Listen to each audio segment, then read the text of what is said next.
아멘. 겸손의 왕이신 그리스도란 제목으로 말씀을 나눌 때 우리 모두에게 큰 은혜가 임하기를 주님의 이름으로 축원합니다. 여러분, 어거스틴이라는 목회자이며 신학자 이름을 들어보셨나요? 그 사람에게 어떤 사람이 이렇게 질문했다고 합니다. 신앙생활의 가장 큰 덕목이 무엇인가요? 어거스틴이 대답했어요. 첫 번째는 겸손입니다. 두 번째는 무엇입니까? 라는 질문에 두 번째도 겸손이다 라고 말했어요. 세 번째는 무엇입니까? 라는 질문에 뭐라고 대답했을까요? 세 번째도 겸손입니다. 이 모습은 신앙생활뿐만 아니라 우리가 살아가는 이 사회 안에서도 필요한 덕목인데 크리스찬에게 가장 큰 덕목은 겸손이다 라고 어거스틴이 이렇게 말하였습니다. 여러분, 인간의 죄인된 본성은 교만입니다. 우리 모두에게 교만한 마음이 있고 교만한 모습이 있어요. 자기를 내세우고 높입니다. 남을 깔보고 무시하고 낮춥니다. 여러분, 만약 여러분 곁에 이런 사람이 있다면 이런 사람과 연합할 수 있겠습니까? 한 마음과 한 뜻을 품어서 함께 일할 수 있고 또 같이 살아갈 수 있을까요? 그런 사람과 진실된 친구 관계를 맺고 지속적인 친구 관계를 계속 할 수 있을까? 저는 불가능하다고 생각이 듭니다. 빌립보 교회라는 공동체도 완전한 인간들이 모인 곳이 아니었죠.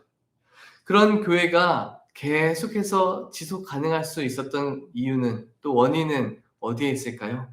바로 그리스도의 겸손에 있습니다. 바울과 같은 그 한 사람의 리더십으로 계속 이 교회가 지탱할 수 있었을까요? 아니요. 돈과 권력으로 지속될 수 있을까요? 아닙니다. 교회뿐만 아니라 가정도 마찬가지이고 사람 간의 관계도 불가능한 것입니다. 사랑하는 여러분, 스스로 낮아지신 예수 그리스도의 겸손만이 우리를 세우고 또 우리가 거하는 공동체를 세워갈 줄 믿습니다. 예수 그리스도의 겸손을 여러분 본받으시기 바랍니다.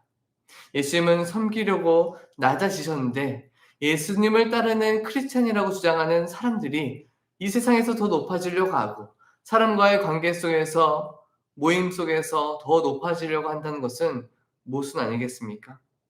우리가 높아지려고 할 이유가 없는 것이죠. 그래서 우리 주님께서는 더 낮아지고 겸손하게 행하라라고 말씀하셨습니다. 그렇게 행한 자를 더 높여주신다라고 약속하셨음을 여러분 꼭 기억하시기 바랍니다. 빌립보서 말씀을 통해 그리스도의 겸손이 무엇인지 다시 한번 배우고 그 겸손이 나의 것이 되는 은혜가 이 자리에 계신 분들과 또 온라인으로 예배드리는 모든 분들에게 임하기를 주님의 이름으로 축원합니다. 아멘. 첫 번째로 우리가 기억해야 될 것은 주님이 품으신 마음은 겸손이었다라는 것이죠. 우리 주님 예수님께서 품은 마음은 겸손이었습니다. 여러분, 사람은 영향을 쉽게 받는 존재입니다. 사는 환경에서 영향을 받습니다. 그래서 맹자의 어머니가 어떻게 했죠? 7번이나 이사를 갔습니다. 여러 차례 이사를 다니면서 자기의 자녀가 좋은 환경에서 좋은 영향을 받으며 커가기를 바랬던 것이죠. 사람에게도 영향을 받습니다. 그래서 부모님들이 자녀들에게 좋은 친구 사귀어라 라고 말씀하시죠. 좋은 스승, 좋은 배우자를 만나고 싶어 합니다. 왜 그럴까요? 좋은 영향을 받고 싶기 때문이죠. 왜냐하면 그 영향으로 인해서 나도 그 모습을 담기 때문에 그렇습니다. 여러분, 그런 점에서 우리는 누구를 닮아야 되고 누구에게 가장 큰 영향을 받아야 되겠습니까? 바로 우리 주 예수 그리스도이십니다. 예수님이 어떤 모습을 닮아야 될까요? 먼저 주님의 마음을 우리는 본받아야 합니다. 5절 말씀 보겠습니다. 너희 안에 이 마음을 품으라 곧 그리스도 예수의 마음이니. 예수님의 마음은 곧 겸손이었습니다. 살펴볼까요? 예수님은 어떠한 분이시다라고 말씀하십니까?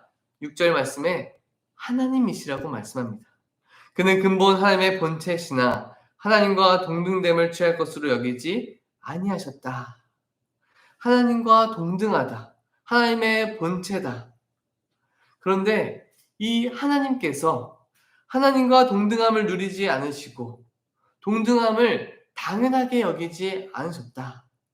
우리말 성경에서는 기득권으로 여기지 않으셨다라고 번역합니다. 한마디로 내가 가진 권리를 내 권리로 여기지 않고 주장하지 않으셨다는 거예요. 내가 누리고 사용할 수 있는 그 모든 것을 포기하셨다라는 말씀입니다.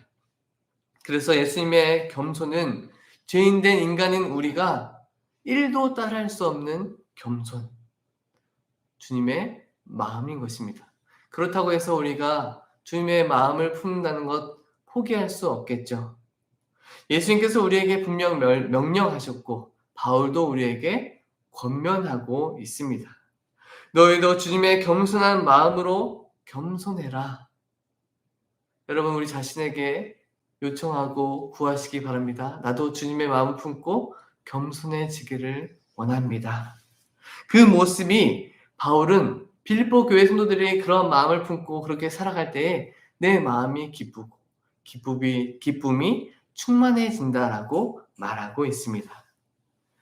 빌립보 교회 안에 일어나는 여러 가지 일들 중에 바울이 이렇게 말합니다. 무슨 권면할 일이 서로 간에 있다면, 무슨 위로할 일들이 생긴다면 서로 간에, 성령의 무슨 교제나 긍휼이나 자비가 필요한 일이 생긴다면 어떻게 하라고 합니까? 겸손한 마음으로 권면하고 위로하고 긍휼과 자비를 베풀라고 말씀합니다. 그런데 어떤 이들이 어떻게 행동했습니까? 다툼으로, 허영으로, 자기가 더 높아지려는 마음으로 그런 일들을 행했다라고 말씀하고 있습니다. 여러분, 여러분들이 하는 모든 일들 가운데에 예수님의 낮아지심을 생각해 보시기 바랍니다. 누군가의 관계가 어려움이 있을 때, 물질적으로 어려움이 있을 때, 내가 하는 일들이 잘 안 될 때 예수님의 낮아지심을 생각해 보시기 바랍니다. 무슨 일이든지 예수님의 낮아지심을 생각해 본다면 겸손하게 모든 일에 반응할 수 있는 것입니다. 주님의 마음을 품으시기 바랍니다. 낙심되고 슬프고 어려움을 당할 때, 포기하고 싶을 때 예수님의 낮아지심은 우리의 마음을 세워주시고 굳건하게 바꿔주실 것입니다. 이 마음을 품고 늘 주님과 동행하며 하나님께서 여러분들을 세워주시는, 겸손한 자를 더 굳건하게 세워주시는 은혜가 여러분 모두에게 임하시길 주님의 이름으로 축원합니다. 아멘. 두 번째로 우리가 기억해야 될 것은 겸손은 예수님의 희생에서 나타난다라는 것입니다. 이것을 꼭 기억하시기 바랍니다. 예수님은 하나님과 동등됨을 취하지 않으셨다라고 말씀드렸죠. 겸손을 보이셨습니다. 그런데 그게 다가 아니었어요. 사람의 형상으로 이 땅에 내려오셨습니다. 형편없는 사람의 형상으로 사람이 되어 오셨습니다. 연한 순 같다. 마른 땅에 나온 뿌리 같다. 고운 모양도 없고 풍채도 없는, 그래서 우리가 보기에는 흠모할 것이 단 한 가지도 없는 그런 모습으로 이 땅에 오셨습니다. 여러분, 그런 모습으로 오신 예수님, 겸손의 모습으로 이 땅에 오신 것이죠. 이 모든 것은 세상에 이름 날린 성도들도, 성인들도 겸손하게 행동했던 사람들이 너무나 많이 있었습니다. 마지막 예수님의 겸손은 어디에서 완성이 되겠습니까? 십자가에서 겸손을 완성하였습니다. 8절 말씀 보겠습니다. 사람의 모양으로 나타나사 자기를 낮추시고 죽기까지 복종하였으니 곧 십자가에 죽으심이라. 여러 가지 모든 겸손을 한 모습을 보이셨지만 겸손의 완성은 십자가의 희생이었습니다. 죄를 지어 죽어 마땅한 사람이 있다면 벌을 받아 죽어야 합니다. 그 사람의 모습을 보고 불쌍하다라고 얘기하지 않죠. 모함을 당해 죽은 자가 있다면 안타깝고 불쌍한 일입니다. 그러나 예수님은 모함을 당하셨고 부정한 재판을 받으셨습니다. 그러나 그런 불의한 일을 예수님은 달게 받으셨어요. 왜 겸손하게 받으셨습니까? 주의 백성들을 구원하시기 위해서, 나 같은 죄인을 구원하시기 위해서 겸손하게 그 모든 것들을 받으시고 담당하셨습니다. 오래전 개신교 안에, 기독교 안에 이런 붐이, 이런 유행이 있었는데요. 무엇이냐면 고지론이었습니다. 고지론. 고지로 올라가자. 무슨 말입니까? 교회와 성도가 이 사회 안에 소수다, 약자다. 그러니 우리도 더 높아져 보자. 힘을 기르자. 더 올라가서 우리가 높은 사람이 되어서 영향력을 발휘해 보자. 이러한 유행하는 행동들이 있었습니다. 여러분, 1985년 선교사들이 처음 이 땅에 본격적으로 들어온 이후 지금은 인구의 거의 약 4분의 1 정도가 되는 사람들이 자신을 크리스찬이라고 주장하고 말하고 있습니다. 그런데 그렇게 수많은 성도들이 많아졌고 교회가 숫자가 증가했는데 세상이 바뀌었습니까? 이 사회에 변화가 있었습니까? 그렇지 않은 것 같습니다. 오히려 소수였던 선교사들과 작은 교회들과 소수의 성도들을 통하여서 이 사회가 더 많이 바뀌었던 것 같습니다. 그때 성도들은 약했고 교회는 작았고 영향력은 더 적었던 것 같지만 오히려 그때에 더 이 사회가 변화가 있었고 더 많은 영향력을 발휘했던 것 같습니다. 로마 시대에 초대교회 성도들도 비슷했던 것 같아요. 소수의 크리스찬을 통하여서 그때 사회가 변화했습니다. 전염병이 돌 때에 로마인들도 사람들을 다 버리고 도망쳤습니다. 그때 크리스찬들이 남아서 병간호를 하고 본인도 전염병에 걸려 죽는 경우도 있었습니다. 겸손하게 사람들을 섬기고 보살폈죠. 결국 많은 사람들이 궁금해했고 많은 사람들이 감화 감동을 받았습니다. 그리고 로마는 크리스찬, 결국 기독교가 국교가 되었습니다. 로마 황제의 보호 아래 국교가 된 기독교는 수적으로나 물적으로나 부흥한 듯 했지만 점점점 힘은 잃어갔습니다. 왜 그랬을까요? 처음 마음을 잃었고 겸손한 마음이 사라졌기 때문입니다. 우리도 이제 힘이 생겼다. 우리도 이제 높은 지위를 얻었다. 막강한 권력을 얻었다라고 주장하는 교만한 마음이 생겼기 때문입니다. 오늘날 여러분 유튜브가 너무나 발달해서 좋은 점도 있지만 아쉽고 안타까운 점도 많이 있는 것 같습니다. 그 점에서 무엇이 있냐면 유튜브 버튼 하나 누르면은 명설교자들이 설교를 폭포수같이 많이 영상들을 올리고 있습니다. 쏟아지고 있습니다. 그래서 주일에 내가 나가는 교회에도 명품 설교를 듣고 싶어 하고 유명한 목사님이 섬기는 교회의 성도가 되고 싶어 합니다. 어떤 교회가 주는 유익을 누리고 싶어 합니다. 여러분, 좋은 설교, 좋은 교회에서 받는 유익을 제가 부정하는 것이 아니라 중요한 것은 제가 말씀드리고 싶어 하는 포인트는 그 설교를 듣고 내 자신이 겸손해지기를 바라고 내 모습이 겸손해지고 있는가, 거룩해지고 있는가를 돌아보자는 것입니다. 유명교회 성도라는 그 호칭이 사람을 변화시킬 수 있는가? 그렇지 않은 것 같습니다. 교회가 주는 혜택은 누리고 싶어 하지만 봉사의 자리로, 섬기는 자리로 내 마음이 변화되어서 그 자리를 사모하고 찾아가는가, 희생하고 있는가, 그것을 이 말씀의 근거로 내 자신이 돌아보아야 한다라는 것입니다. 혹 그런 모습이 전혀 없다면 그 사람은 유아기의 신앙생활을 하고 있는 것입니다. 교회 안에서 이런 분들이 많이 있다고 합니다. 감 내놔라, 배 내놔라. 이런 말을 하기 전에 내 주머니에서부터 또 내 행위에서부터 시작해 보시기 바랍니다. 그렇게 겸손하게 행할 때에 세상과 사회와 교회는 변화하기 시작할 줄 믿습니다. 사랑하는 여러분, 예수님의 겸손은 그냥 말로서 시작하는 것이 아니라 겸손에서부터 시작되었습니다. 겸손의 왕이신 예수님은 십자가에서 겸손을 완성하셨습니다. 여러분은 어떤 희생으로 겸손을 이루고 계십니까? 눈에 보이는 힘으로 세상을 바꿀 수 없습니다. 눈에 보이는 명성으로 세상을 변화시킬 수 없습니다. 무엇이 세상을 바꿀 수 있을까요? 그리스도의 겸손이 바꿀 수 있는 것입니다. 여러분이 그리스도의 겸손을 본받아 행동한다면 분명 세상이 바뀌고 여러분들이 모이는 공동체가 바뀌고 가정이 바뀌고 그리고 내 자신이 바뀔 것입니다. 저 여러분들의 삶에 겸손의 열매가 많이 맺어지길 주님의 이름으로 축원합니다. 아멘. 마지막으로 한 가지만 더 생각해보고 말씀을 마치도록 하겠습니다. 겸손한 입에서 주님의 영광이 찬양되는 것입니다. 여러분들의 입술이 겸손한지 돌아보시기 바랍니다.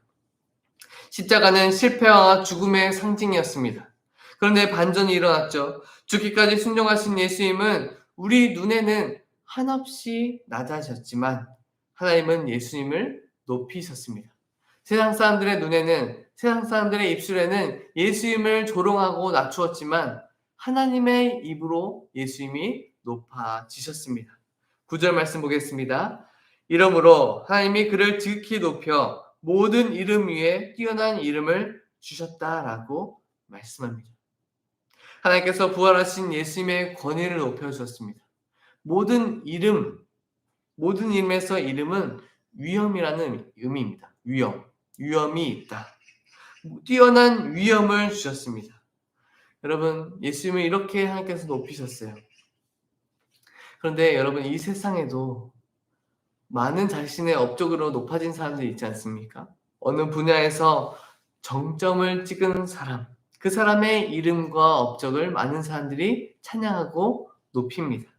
서로 앞다투어 누가 높은지 다투기도 합니다. 고트 논쟁, 누가 최고인가를 논쟁하는 다툼도 일어납니다. 그런데 여러분, 예수님의 이름은 사람들에 의해서 높아진 것이 아니라 누가 높여주셨습니까?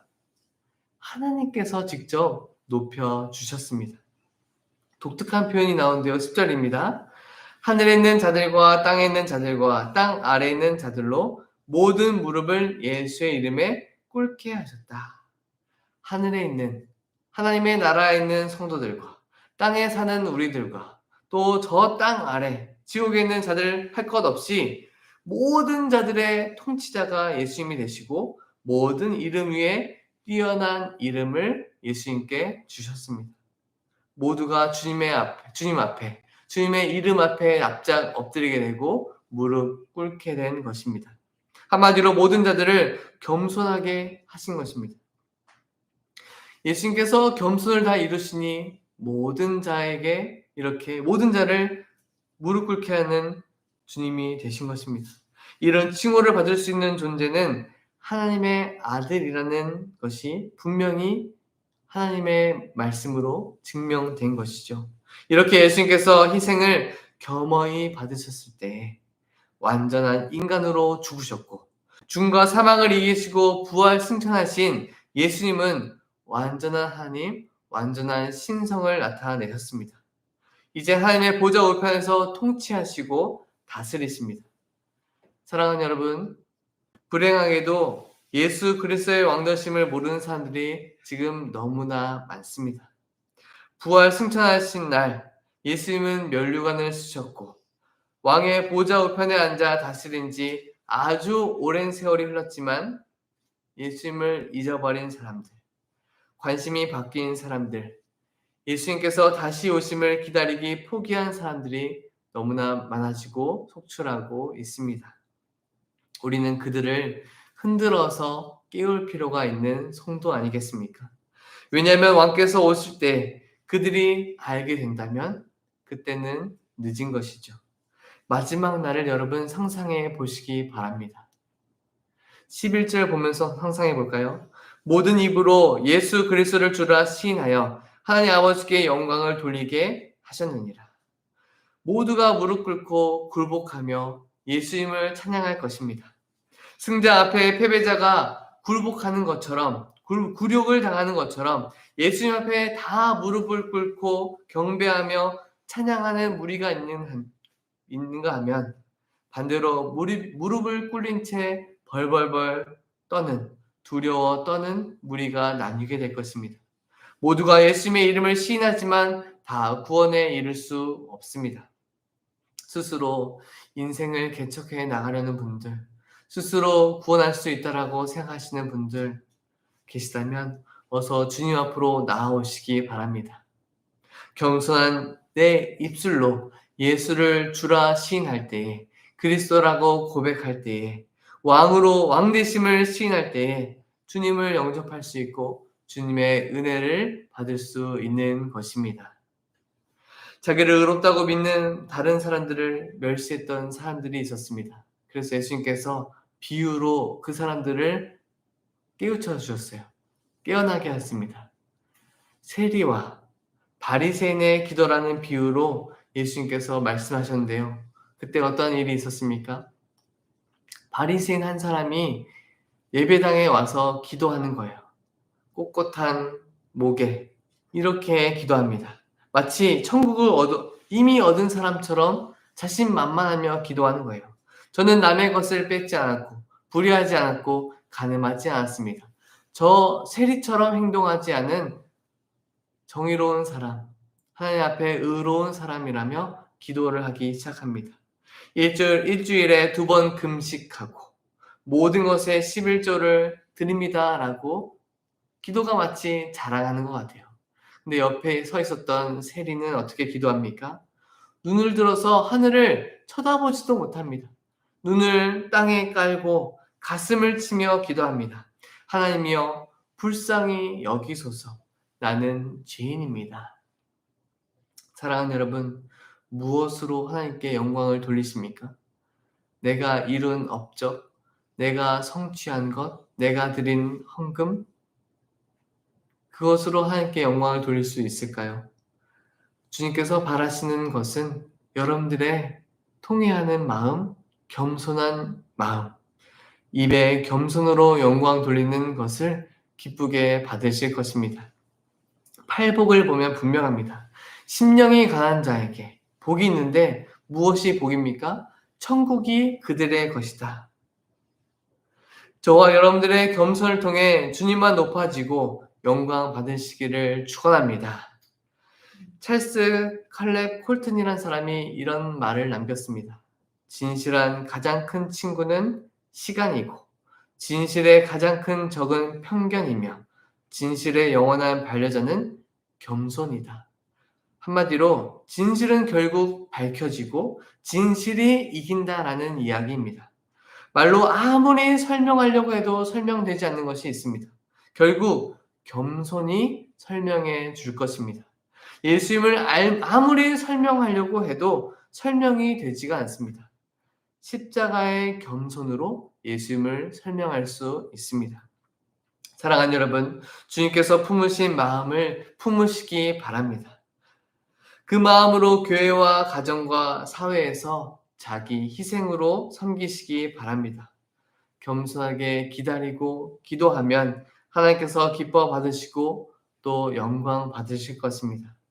겸손의 왕으로 오신 예수 그리스도를 본받아 이 땅에서 그리스도의 빛으로, 그리스도의 향기로 살아가는 저와 여러분들의 삶이 되시길 주님의 이름으로 축원합니다.